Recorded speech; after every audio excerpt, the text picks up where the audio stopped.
চাঁপাইনবাবগঞ্জের শিবগঞ্জে তারাবির নামাজের সময় গোয়ালঘরে আপত্তিকর অবস্থায় এক কিশোর ও কিশোরীকে আটকের ঘটনায় আটককারীদের বিরুদ্ধে থানায় মামলা দায়ের করা হয়েছে।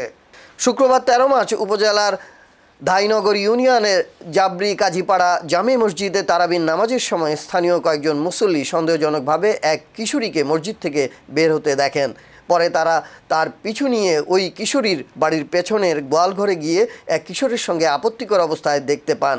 এ সময় স্থানীয় কয়েকজন যুবক কিশোরকে আটক করে বেঁধে রেখে কিশোরীকে ছেড়ে দেয়। উক্ত কিশোর কিশোরী দুজন জাবরি কাজীপাড়া উচ্চ বিদ্যালয় শিক্ষার্থী।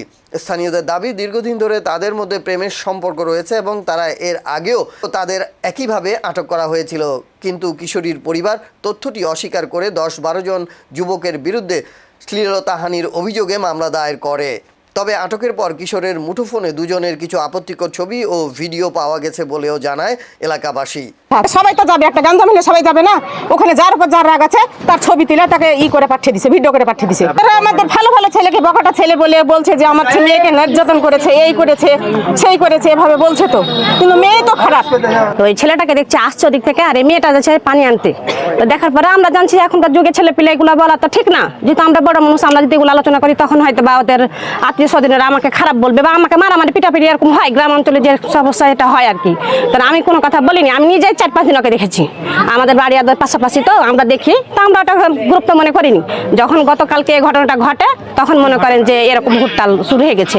তো মেয়ে যেদিন যখন এই কাজটা করে, যখন ওরা সবাই ছেলেরা ধরবে, সেদিন আপনার আরো ছোট ছোট বাচ্চাগুলো ছিল, ওরাই মনে করে কি কয় যে ওরা কি করেছে। মেয়েটা যে অবস্থা ছিল ওই কারণে মেয়েটাকে ধরতে পারেনি, পট করে আর বাপ পয়সা ওকে বাড়ির ভিতরে ভরে চলে গেছে। 5 রোজা থেকে আপনার আমরা মানে একটু শুনেছি যে এরকম ছেলের সাথে মেয়ের সম্পর্ক আছে। তো আমরা এর আগে 2-3 দিন দেখেছি। রাত্রেবেলা একদিন রাত্রে মানে আমরা নামাজে যাইনি সেই দিন, মানে দেরি করে, আর আমরা দেখি যে আজকে আসছে কিনা।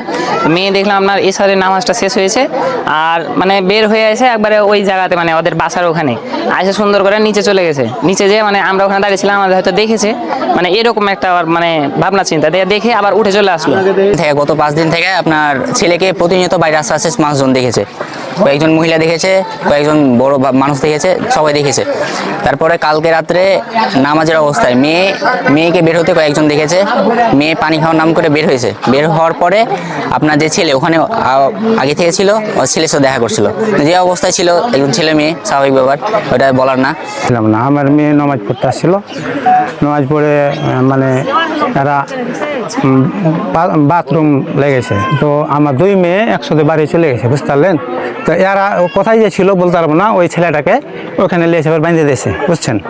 বাঁধে দেওয়ার পরে ঘোরাঘুরি লাগাইছে, মানে দরজা ভাঙো। আমার মেয়ে কিন্তু বাড়িতে ঢুকে গেছে, বুঝতে পারছেন, বাড়ি মানে মসজিদ থেকে বাড়ি চলে গেছে। দিয়ে তখন বাড়ির ভিতরে এরা তখন ওই ছেলেকে কোথায় থেকে লেগেছে বলতে পারবো না, ওইখানে লেগেছে বাঁধে। তখন এই দরজাতে লাথি মারে, ইট পাটকাল মারছে, সব কিছু মারা। তখন এই ঘোরাহামকা তখন আমার একটা দোকান আছে যাবিতে, বুঝতে পারছেন।